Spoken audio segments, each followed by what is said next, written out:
আসসালামু আলাইকুম। Hello viewers, আমি আপনাদের সামনে উপস্থিত হয়েছি আমার পেঁপে চাষাবাদ নিয়ে। আসলে গ্রাম অঞ্চলে পেঁপে চাষাবাদ অত্যন্ত লাভজনক, একেবারে খরচবিহীন, খরচ নাই বললেই চলে। গাছ লাগাবেন সুন্দরভাবে, মোটামুটি যতটুকু পারেন পরিচর্যা নেবেন, এ থেকে আপনি ভালো একটা ফলন পাবেন। তা আমি পরিচয় করে দিতেছি আমার যেই পেঁপের ফলন সেগুলো সম্পর্কে। আপনারা প্রথমে দেখতেছেন এই যে আমার গাছ, এই গাছটাতে আমি ঢেকে রেখেছি কারণ নিচে দিয়া মানুষের মুখ লেগে যাবে।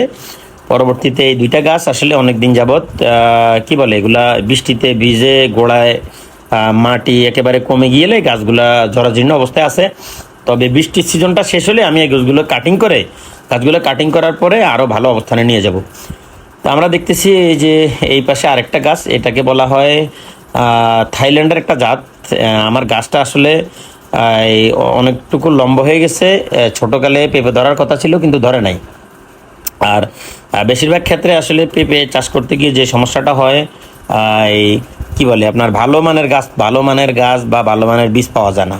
আসলে এই বাজারে ওরা বলে যে থাইল্যান্ডি বা আপনার ভিয়েতনামি, বাংলাদেশি বা অন্যান্য বিভিন্ন ভালো জাতের বলে, পরে আনার পরে দেখি যে না, জাতগুলো ভালো না।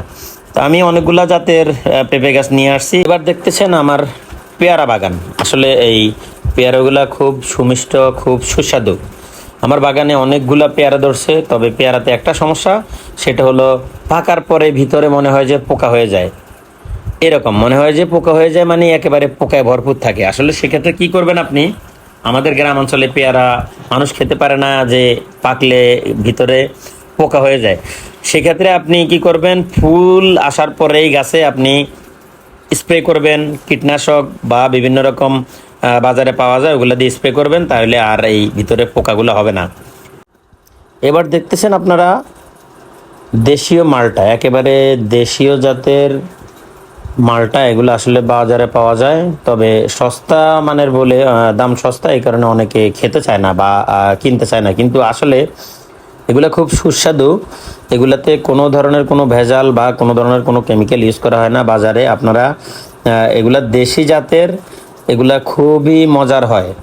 সাদা, ভিতরে দেখতে সাদা হয়, এই কারণে মানুষ অনেকে পছন্দ করে না। যদিও মালটা নাম, আসলে মানুষ মনে করে মালটা মানিয়ে সেটা লাল অথবা অরেঞ্জ কালারের, কিন্তু না, সেই রকম আপনারা ভাবতেছেন যারা, সেই রকম ভাবাটা উচিত না।